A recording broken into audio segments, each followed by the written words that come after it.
Good afternoon and welcome to this special event to honor Sojourner Truth and her historic Ain't I a Woman speech. I'm Ohio University President Dwayne Nellis. Ohio University is honored to host this important event with the Ebony Bobcat Network. We are thrilled to have so many distinguished guests and speakers here with us today.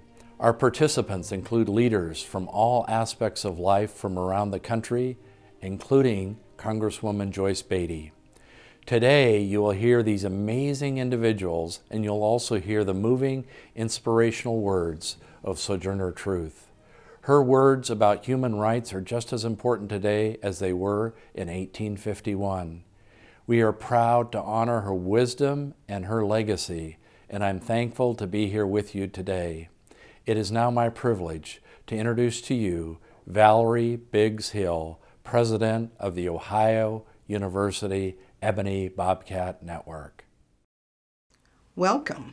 I am Valerie Biggs Hill, President of the Ebony Bobcat Network.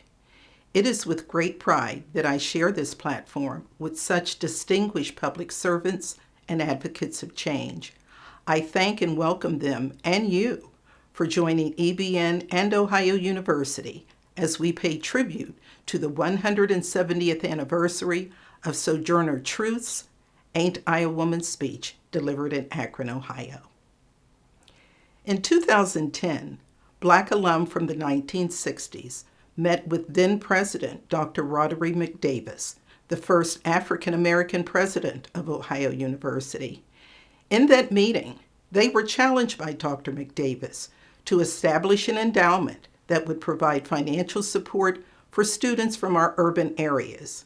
Not only did those alum meet that challenge, but were inspired to create the Ebony Bobcat Network, an organization dedicated to alumni engagement, philanthropy, student success, and to honor African American heritage. The following year, EBN became one of the alumni groups of the Ohio University Alumni Association. The Ebony Bobcat Network Urban Scholarship was endowed in 2019, and EBN is now in 6 cities. On behalf of the Ebony Bobcat Network, it is indeed an honor to celebrate with all of you the legacy of the great abolitionist, civil rights activist, evangelist, and women's rights advocate Sojourner Truth. She stirred the souls of those that were seeking to reconcile the injustice of slavery and denounce the second-class citizenship of women in this country.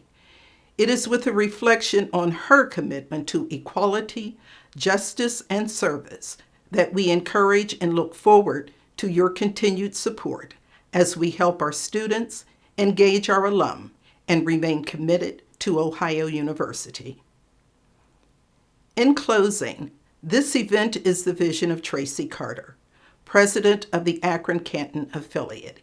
It is with tremendous gratitude that I would like to thank and congratulate her and the awesome leadership team of EBN Akron-Canton for hosting this event, and the staff of Ohio University for all that they have done to ensure its success. Greetings. My name is Tracy Carter, and I graduated from the Ohio University College of Business Administration in 1993. I proudly serve as president of the Ebony Bobcat Network, Akron-Canton affiliate. Our affiliate was launched in February 2020 with leadership and support from EBN Cleveland members, President Nellis, and his staff. Thankfully, the support from our EBN family and our university staff has grown over the last year.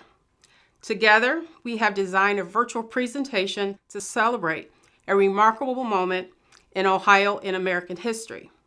As alumni from the Akron-area, we take immense pride in knowing that Sojourner Truth visited our community years ago to speak a few words that ultimately elevated the women's rights movement. Ms. Truth eloquently made the case for women to be treated equally with political, economic, and social systems. Today's speakers will tell Ms. Truth's story from their perspective and why her words still have meaning today.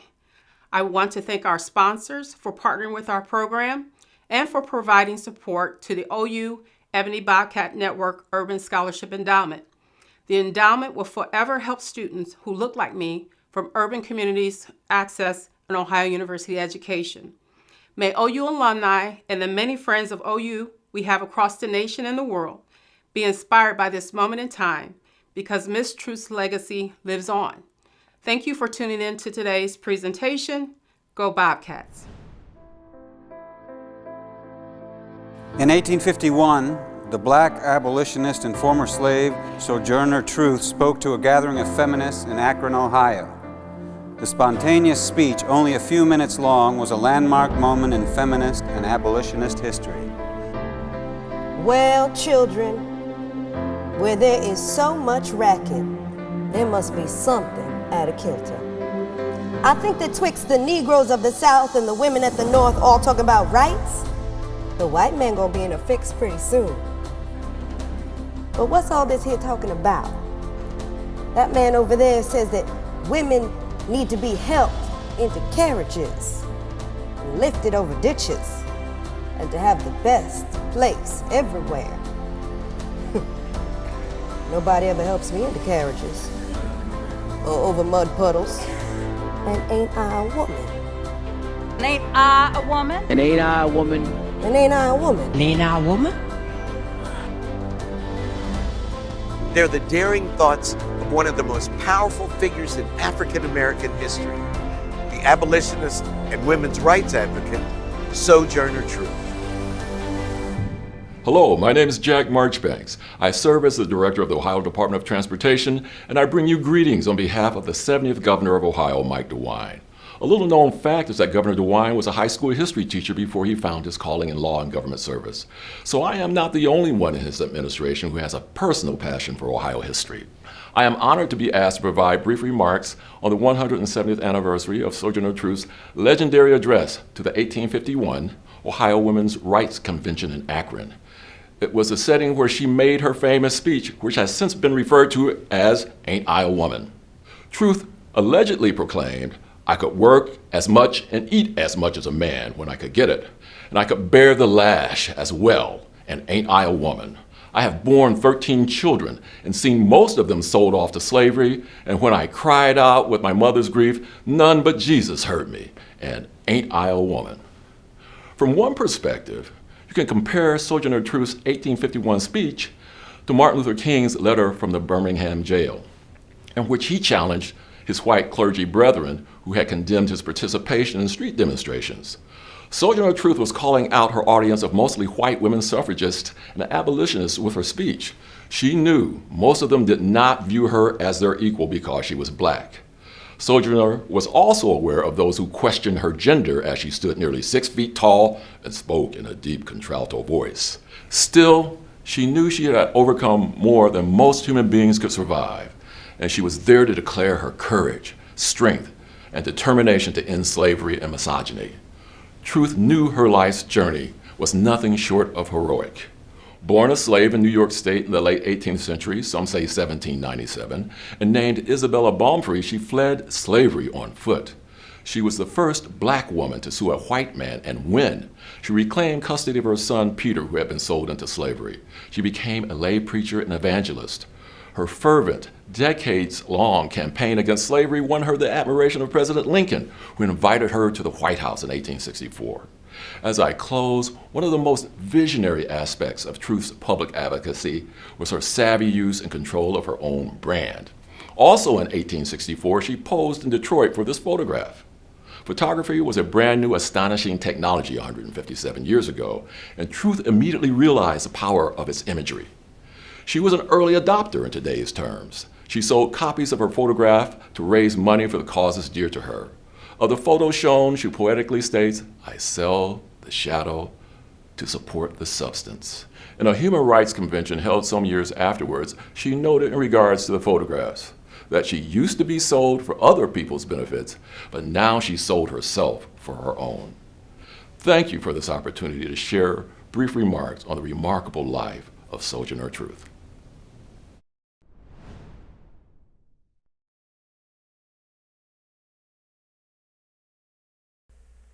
Hello, my name is Iriel Hopkins, and I am the System Director of Community Relations and Diversity here at Summa Health. Summa Health, is an integrated healthcare delivery system that serves a 5-county region in Northeast Ohio from its headquarters and over 7,000 employees. The mission of Summa Health is to provide the highest quality, compassionate care to our patients and members to contribute to a healthier community. Summa's diversity journey, 25 years of progress. In 1994, diversity focus groups were activated. Formalized in 1996 was our Diversity Advisory Council, and today we have many wins achieved. Most recently, our Diversity System Scorecard, as well as our SUMA stands with the Community Social Justice Plan. Thank you. It is a pleasure to sponsor this event. If you want to learn more, please visit the links on your screen. Hello, my name is Angela Phelps-White, the Executive Director of the Ohio Civil Rights Commission. I am honored to be a part of this event celebrating the 170th year of Sojourner Truth's historic speech in Akron, Ohio on women's rights. When you think of Miss Truth's endeavors in a time when fear and circumstances would have been a deterrent, it speaks volumes about her intellect, strength, and faith. She said that truth is powerful and it prevails. She spoke not from the outside looking in, but from her personal experiences of enduring the harsh circumstances of the times. But she knew no boundaries, and she spoke against limiting others. Her unwavering convictions of faith propelled her to perform many acts of heroism. It was her faith that not only allowed her to survive the injustice and oppression wielded against her, but to speak out against it. In a time where her circumstances should have dampened her spirit, instead, Sojourner Truth was spirited in her travels, lecturing on her faith and her truth. She put her experiences and beliefs into words, which casted a light onto the plight of those thousands who were enslaved or who were destitute as recently freed people. But it was her speech on women's rights for which she is most often celebrated. In that speech, she said, "As for intellect, all I can say is, if a woman have a pint and a man a quart, why can't she have her little pint full? You need not be afraid to give us our rights for fear we will take too much, for we can't take more than our pint a whole." Sojourner Truth had wisdom and insight beyond her time and years. The truth she spoke as an abolitionist and women's rights advocate are the same truths that we are advocating for today: equal rights for all. As the primary educator and enforcer of the laws against discrimination, promoting positive human relations among Ohio's multicultural population, the Ohio Civil Rights Commission is proud to honor the heroics of Sojourner Truth. From a slave to a prolific speaker and influencer, Sojourner Truth spoke her truth to bear upon the injustices that prevailed in this country. So, it is befitting that we celebrate the bold contributions of Sojourner Truth, whose faithful insight and poignant words helped blaze the trails towards truth and justice, a path that we should all endeavor to travel today. Hi, I'm Akron Mayor Dan Horgan. Today we're honoring the legacy of Sojourner Truth, who in 1851 gave her Ain't I a Woman speech right here in Akron, Ohio. She challenged those social conventions and really those social norms and taught us all and reminded us all how important black women are in shaping our world. She continues to motivate us to this day. Listen to the words of those speech, read it, and really take it to heart, because only one place in the country can claim where she gave that speech. That's right here in Akron, Ohio. Have a great week.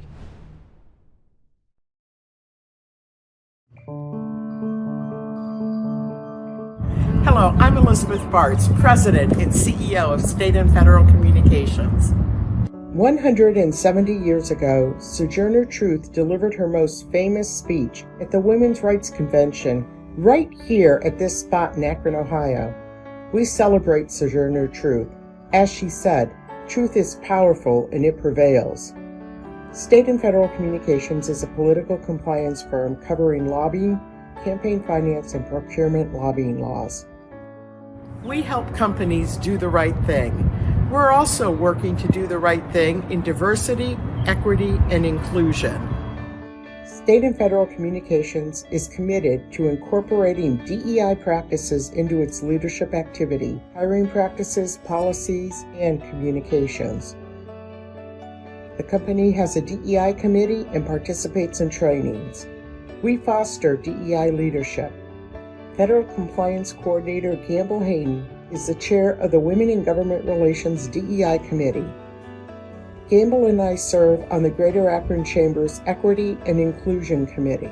We back our beliefs with key sponsorships like this Sojourner Truth event. State and Federal Communications was also a sponsor for the Women in Government Relations DEI Annual Conference in 2020 and 2021. We want to create the space for good things to happen. Thank you.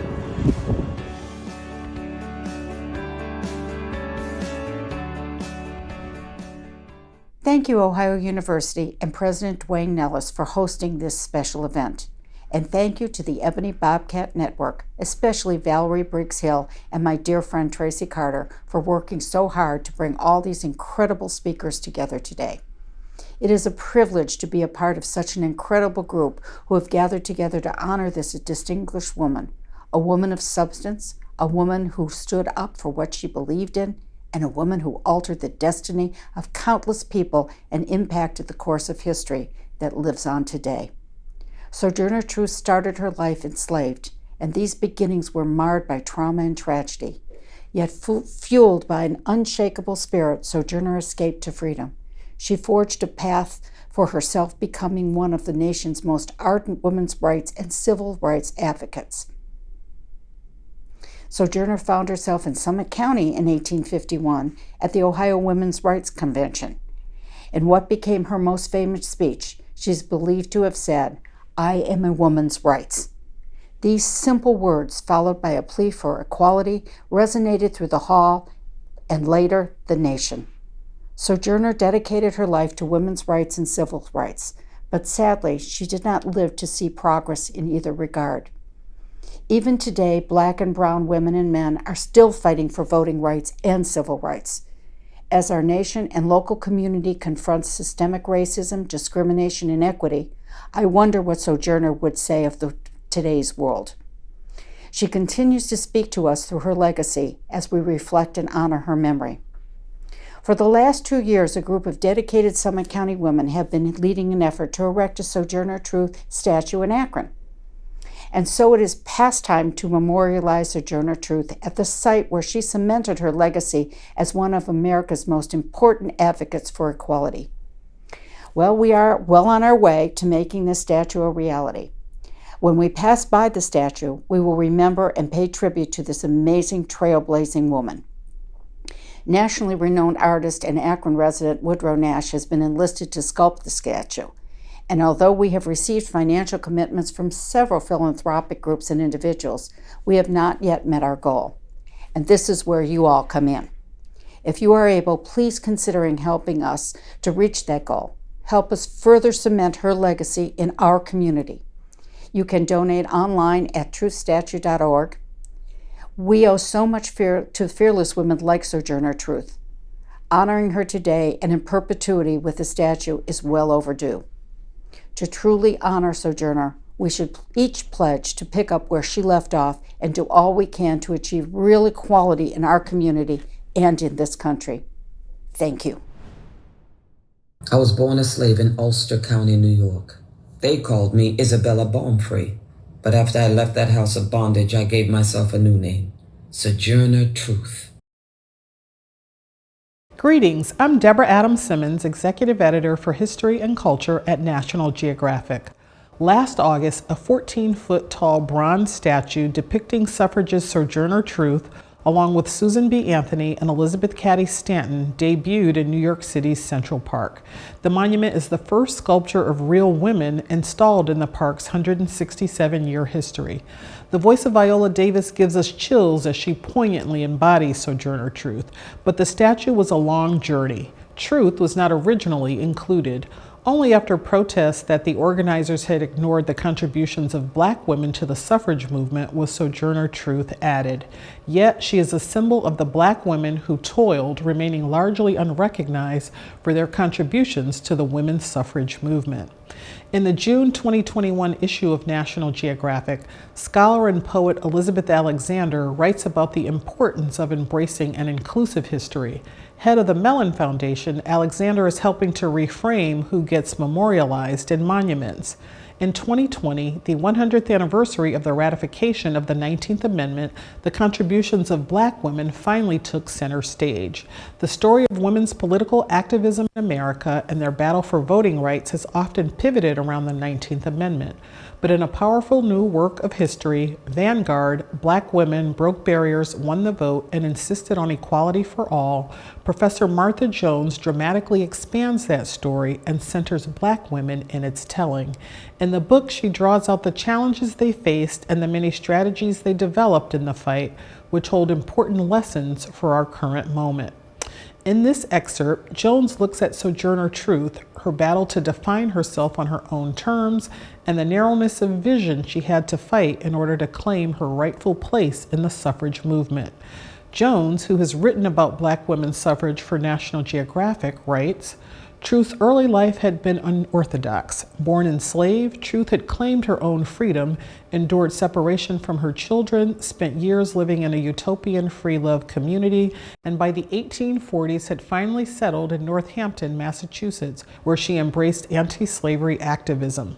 As she embarked on a political career, Truth hoped audiences would understand her point of view, and so she sat for a series of interviews with a white abolitionist, Olive Gilbert, to whom Truth dictated key episodes of her life story. The resulting narrative of Sojourner Truth, published in 1850, became a peer to the era's best-known slave narrative of the life of Frederick Douglass, a slave. It also became Truth's calling card as she sold the pamphlet on the lecture circuit. But self-definition for a woman unable to read or write was not a straightforward task. Gilbert's desire to show white Americans the wrongs of slavery did not mesh with Truth's story about a Black woman's hardships, losses, and irreconcilable choices she faced when enslaved. The problem of being spoken for and about by others would haunt Truth's entire public life. There was no precedent for the moments when Truth stepped to the podium at the women's conventions of the 1850s. Ill-fitting for Truth was how speakers juxtaposed the condition of women against that of the enslaved. These deliberations left Truth alone to carve out her own space as a woman who began life enslaved but who was now free, who stood alongside women in the North rather than existed as a captive in the South. Truth was not a metaphor. She was alive with presence, voice, and her own views about women's equality. In the following year, as plans for the next women's convention came together, organizers wondered whether including women like Truth posed a problem. Truth and others had introduced the issue of racism into meetings called to combat sexism. White women saw discussions of race at minimum as a distraction, but more significantly, many saw race as a barrier to white women's getting the vote. In May 1851, Sojourner Truth made her way to the Ohio Women's Rights Convention in Akron and took a seat among the scores of delegates. As she listened to the proceedings, once again, Truth heard speakers compare the slave to the woman, much like she had in Worcester, Massachusetts. This time, however, Truth responded. Her words were nearly lost for all time because the members of the publishing committee left Truth's words on an editing room floor when they published 60 pages of official proceedings. But in the audience at Akron, journalists Marius and Emily Robinson made certain Truth's speech survived. The two were longtime anti-slavery activists, teachers of African American children, lecturers on the anti-slavery circuit, and by spring 1851, editor and publishing agent of the Salem, Ohio Anti-Slavery Bugle. Witnesses to the entirety of the women's proceedings, the Robinsons published their own version of the deliberations, beginning with the keynote address delivered by Frances Dana Gage. When it came to truth, the Robinsons aimed to do their best to convey her words and their force. They deemed her remarks most unique and interesting and admitted that it was difficult to capture that effect that Truth had on the audience as a speaker who was Black, a woman, a former slave, and an exceptionally talented orator who mixed humor, colloquialism, and her own life experience to great effect. Truth had waited her turn in Akron, following women whose remarks showcased their high levels of education, status, and experience. She could not match their credentials. Still, during her time on the lecture circuit, she had learned to riff off the remarks of those who preceded her own, and it paid off. Truth reframed the convention, resetting its goals defined from the perspective of a Black woman. She began, "I want to say a few words about this matter. I am a woman's rights." There, as she was, unlettered and unrefined, Truth made the case that she was the truest embodiment of women's rights. Slavery was no mere metaphor, and the labor it demanded had made Truth the equal of any man. "I have as much muscle as any man and can do as much work as any man." This experience also was the philosophical foundation for a women's movement. She urged, "I have heard much about the sexes being equal. I can carry as much as any man and eat as much too if I can get it." Truth then spoke to the men in the room, turning to the Bible, the book that blamed women for humankind's earthly woes, for a perspective on justice. "I have heard the Bible and have learned that Eve caused man to sin. Well, if women upset the world, do give her a chance to set it right side up again." Historians say Truth never spoke the words most often attributed to her Akron speech, "Ain't I a woman?" That refrain was put in print 12 years later by Frances Dana Gage, who in 1863 used it to tell a sensationalized story about Truth. When she took the podium, Sojourner Truth risked having her words misrepresented and mythologized. Unable to read, she did not write out her speeches, nor could she correct the transcripts produced by others. Still, she spoke plenty, always emphasizing that she was neither a symbol nor just like white women. In 1858, she bared her breast before an Indiana audience, driving home the fact that she was capable of nursing children, her own and those of white women, the truest test of a woman. When Black women like Truth spoke of rights, they mixed their ideas with challenges to slavery and to racism. Truth told her own stories, ones that suggested that a woman's movement might take another direction, one that championed the broad interest of all humanity. In Vanguard, Jones offers a new history of African Americans' political lives in America. She recounts how they defied both racism and sexism to fight for the ballot and how they wielded political power to secure equality and dignity for all. From the earliest days of the Republic to the passage of the 1965 Voting Rights Act and beyond, the lives and work of Black women, Sojourner Truth, Maria Stewart, Frances Ellen Watkins Harper, Fannie Lou Hamer, and more, were the vanguard of women's rights, calling on America to realize its best ideals. Anti-Black racism is one of the most profound and lasting scourges this nation faces, and white American women missed a chance at the beginning of the 20th century to say, "We won't vote until Black women can vote. We are for women's suffrage and we are against lynching. We are for women's suffrage and we are against the poll tax. We are for women's suffrage and we are against literacy tests." Truth laid the foundation for Black women suffragists, including Mary Church Terrell and Ida B. Wells. It's important to remember this chapter in our struggle for voting rights because we live in a time when voting rights are being whittled away, attacked, and undermined. It's hard to dive into voting rights questions in the 21st century without appreciating where they've come from. Among the long stories of our country is one in which voting rights have always been a battleground. They have always been impacted by politics, political whim, and factions, along with racism, xenophobia, and sexism. Stacey Abrams is telling us something about our own time, but she also allows us to understand how we got here and how deeply entrenched voter suppression is in our history. Her work helps us better appreciate then how difficult it is to set that tradition to the margins or eradicate it. In 2020, we had a chance to understand how American women came to politics and power. To do that, we must ask where Black women were, what they were doing, and what they were saying. Many remind us that not all women came to political power by way of a women's suffrage movement. There have existed American women a philosophical divide in which African American suffragists sought their political power, including the vote, to win human rights. They sought the vote and office holding and insider status in party politics, not simply to empower women. When she took the podium 170 years ago at the Universalist Stone Church in Akron, Sojourner Truth risked having her words misrepresented and mythologized, but her impact is unmistakable. She worked to see to it that all American women, including Black women, would be empowered with human rights. Hello, my name is Imani Edwards. I would like to start by thanking the first and greatest university in the state of Ohio, Ohio University, as well as the Ebony Bobcats for the opportunity to bring forth greetings on behalf of myself, as well as my boss, the 18th Secretary of the Department of Housing and Urban Development, Marcia L. Fudge.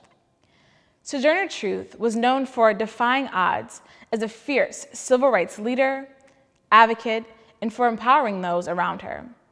It is because of her boldness and resiliency that Black girls and women like myself have the opportunity to do the same. When I graduated from Ohio University in fall of 2018, I didn't know where I would end up. However, I knew that I wanted to make a difference. I had just completed an internship in Washington, D.C., and I was faced with a choice. Do I move back home to Cleveland, Ohio, or do I pursue opportunity to jumpstart my career in D.C.? While some call it crazy, and I totally understand why, I called it faith when I signed a lease with no confirmed full-time job opportunity. My story, just like many other recent graduates and young professionals, is one filled with the anxiety of not getting it right, the fear of the unknown, but the overwhelming desire to simply make myself and my family proud. I am eternally grateful that my courageous act was able to translate in such a meaningful way. It is my hope that I am able to live up to the legacy of the Black women that came before me, while also taking heed to the Black women who lead and shape our world today. Let us remember the life of Sojourner Truth by treating everyone fairly, by being kind, and never underestimating the power of Black women.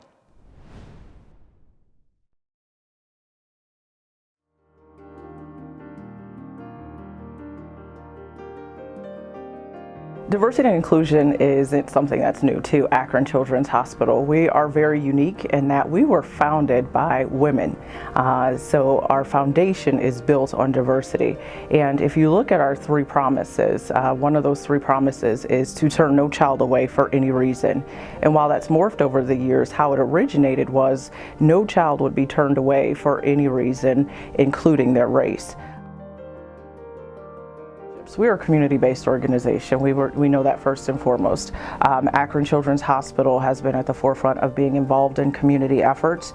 Most recently, we've expanded our efforts. We have a partnership with North High School, which is one of the most diverse high schools in the state of Ohio, partner to not only help grow and develop their healthcare sector, but then transition a lot of those students into young adults and provide career opportunities here at Akron Children's Hospital. We have an Ascend program that is a program that is invested in finding minority and first-generation nurses and bringing them into Akron Children's Hospital. A lot of our employees, minority employees, we find are in entry-level positions, and we're looking for opportunities to grow and develop their careers. So we established Career Launch to help them go back to school, remove barriers, barriers such as transportation, education, childcare, some of those non-traditional barriers. And we want that program to be reflective of the community. So we do have community members that join the organization. So they start off with a job offer to Akron Children's Hospital, and they start their career and education to further grow themselves. With the Career Lodge program, it's going to help me to be able to pay for my tuition as well as school books, and it will also give me experience as working in a hospital and see how I like working in a hospital, or if I actually want to pursue this career in the long run. We all know that diversity has several different lenses, and one of those are racial minorities. So most recently, we've partnered with local minority search firms to help us find candidates of various backgrounds for our leadership positions. We've hired a full-time diversity recruiter whose primary responsibilities right now are building relationships with community-based organizations, with local organizations, with those colleges and universities to say Akron Children's Hospital is hiring for diversity. We are committed to diversity, and you as a minority have a place here at Akron Children's Hospital. All of our employees, over 6,000 employees, are at different places in their D&I journey. So to help our employees in that journey, we have a dedicated intranet site. And on that dedicated intranet site, there are tons of resources for our employees to go to. We have conversation starters.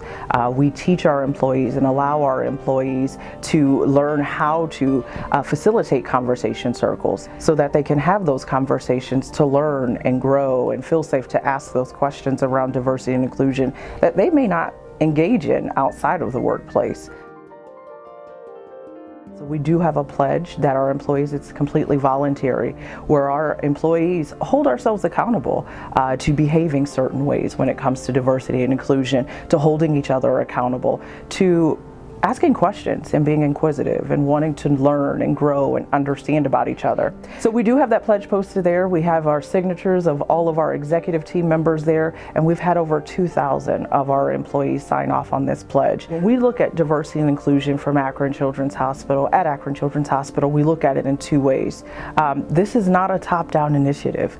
We understand that while we do have the support, which that was the easy part, quite frankly, from our leadership team, from the board, all the way down, we have the support from our employees. So if we are looking at the support and the energy of our employees, that's what makes me excited. How our employees are reaching out to say, how can I get involved? What can I do? How can I roll up my sleeves? Ohio University offered me a fantastic opportunity to explore what the world has to offer while gaining skills, confidence, and leadership experience. Obtaining a bachelor's degree in organizational behavior opened a door and introduced me to a method of understanding the interplay between people, policy, and objectives. At Ohio University, the learning experience extended beyond the classroom. I was enamored by and embraced the whole college town culture and extracurricular experience. I learned administrative skills and acquired leadership experience, completing work-study assignments and serving as vice president of Alpha Phi Alpha fraternity and co-chair of the Miss Bronze beauty pageant. Little did I know that Ohio University was preparing me for a successful career in public policy. Public policy is the various processes we use to identify, agree with, and codify societal norms, the struggles to create and obtain rights, as well as providing resources and authority to enforce the enjoyment of those rights.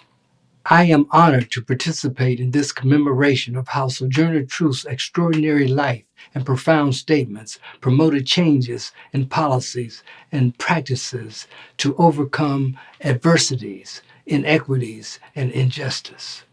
Our proud collection of human rights is built on the actions of brave agitators who had the foresight, courage, and conviction to speak out and challenge social norms.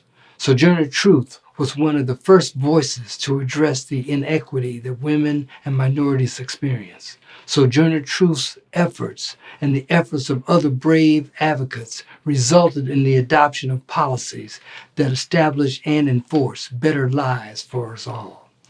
The 19th Amendment of the United States Constitution giving women the right to vote. The Equal Pay Act promising more equitable wages.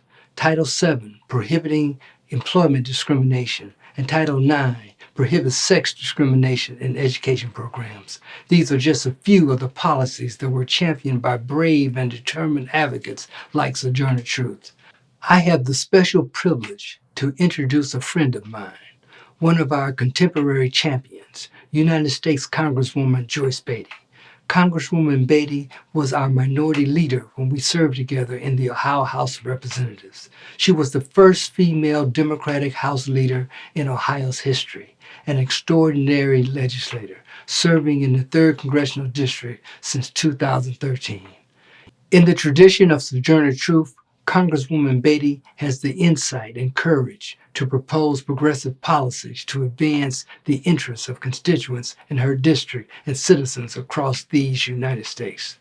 She has championed policies to promote women equity, support early childhood education, secure funding for neighborhood revitalization, provide assistance to homeless youth, fight human trafficking, and reduce infant mortality, just to name a few.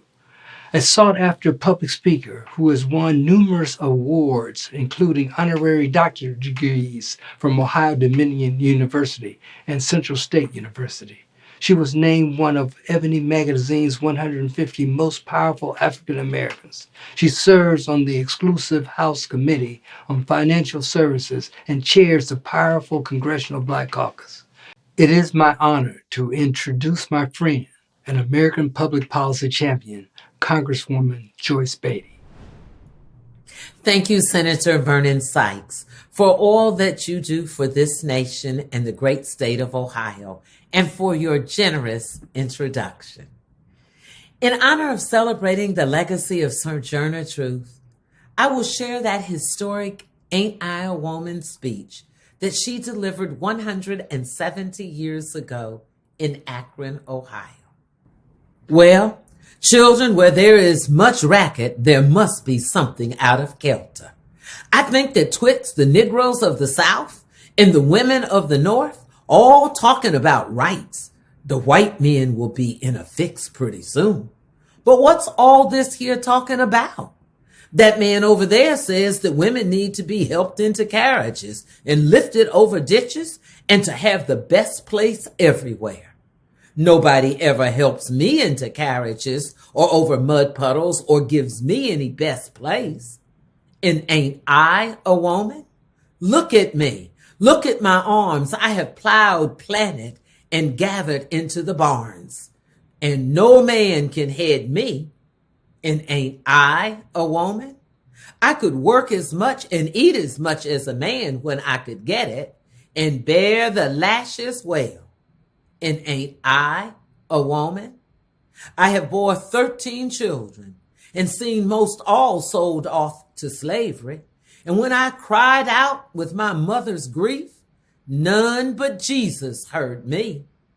And ain't I a woman? Then they talk about this thing in the head.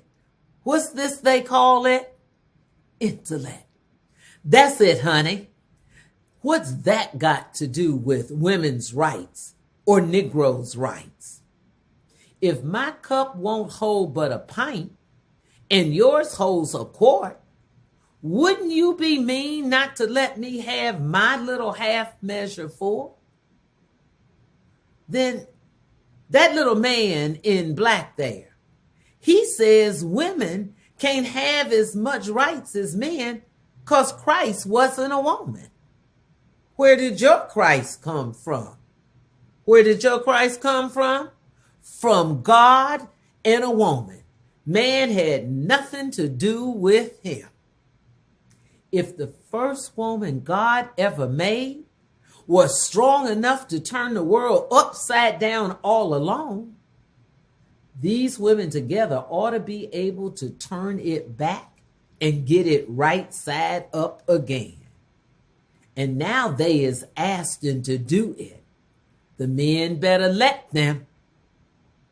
Obliged to you for hearing me. And now old Sojourner ain't got nothing more to say. I'm Congresswoman Joyce Beatty, chair of the Congressional Black Caucus, and I proudly represent Ohio's 3rd Congressional District. The powerful words I just recited from one of Sojourner Truth's speeches still resonates as strongly today as when those words were first written. They speak to our ongoing efforts for equal rights. They speak to our fight to have our humanity recognized by a nation that still often fails to do so.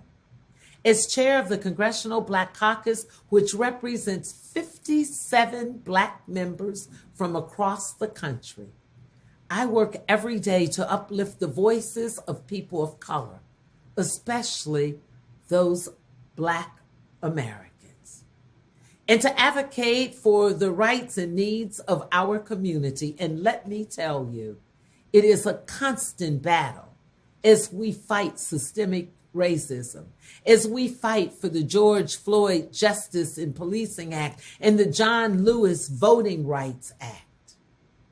Many of you have witnessed firsthand the battles we face in Washington, D.C., and in communities across this nation. In 2020 and this year, we've needed to spend so much of our time addressing the COVID-19 pandemic, distributing the vaccine, fighting against racial injustice, certifying the presidential election, and repairing a devastated economy. While these battles seem never ending, we've had some successes. We have safe and effective vaccines to fight COVID-19. And the Congressional Black Caucus launched its GOTV initiative, Get Out the Vaccine. The Congressional Black Caucus has taken the lead in making these vaccines available in Black communities. In Congress, we're addressing enduring economic and health disparities and fighting to break the chains of systemic racism that have held back communities of color for far too long. Yet in this great democracy, we have risen out of the darkness of slavery and the journeys of Sojourner Truth into the light of freedom. And yet the democratic doors of equal opportunity are not always open wide to African American women, but we are 26 strong in the Congressional Black Caucus, where we put our foot in the door and leave footprints. We have fought to preserve one nation conceived in liberty and dedicated to the proposition that all men and women are created equally.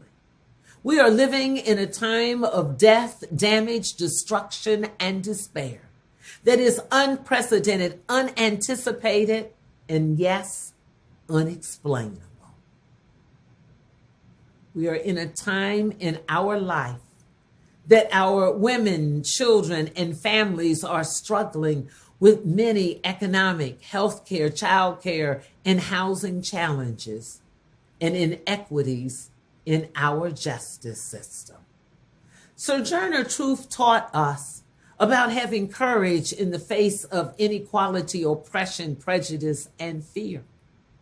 Her story was about the challenges and the triumphs in the battle for civil rights. She empowered generations of women so we could speak out for what we believe in, even when it feels like no one is listening.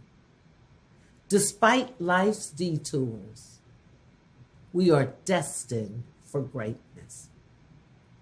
We have come so far, and yet we still have a long way to go.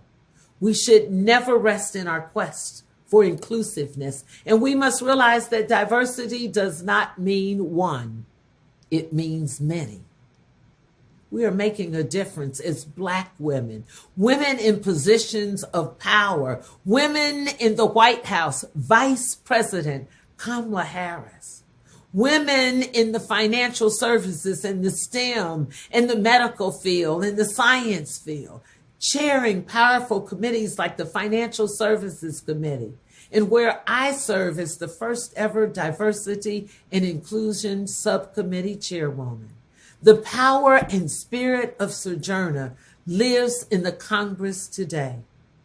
We even created a Sojourner Truth Tuesday, call to action program, where the platform is there for women to come together in the spirit of Sojourner, to stand up for change and to have the power of uniting as women and speaking our truths. Together, we are unstoppable. And always remember that our voices, the very power that we hold individually, and all of us collectively, it matters. Now is not the time to be silent. Find your purpose. Pursue it relentlessly, passionately, and loudly. Be persistent and win. There is so much to be done to achieve racial equity and gender equity, but I know impactful institutions like Ohio University are preparing future leaders to help us in Congress and everywhere, to help us build back better. And we know when women succeed, America succeeds. Thank you. God bless you. And I'm Congresswoman Joyce Beatty, and I approve this message. Greetings.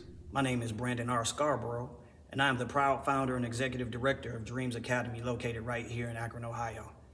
We exist to provide a network of African American males to mentor, teach, and ultimately positively affect young Black males by sowing into their manhood. Thank you, Congresswoman, for being a part of today's celebration to honor the life and legacy of Miss Sojourner Truth. I know faith helped her and you stay focused and encouraged in your assignment to lead and serve others. I would like to play a popular hymn entitled "We've Come This Far by Faith" to help close out today's celebration. Dr. Nellis will provide us with final remarks.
Thanks to all of our speakers today and to everyone who worked so hard to organize this incredible event.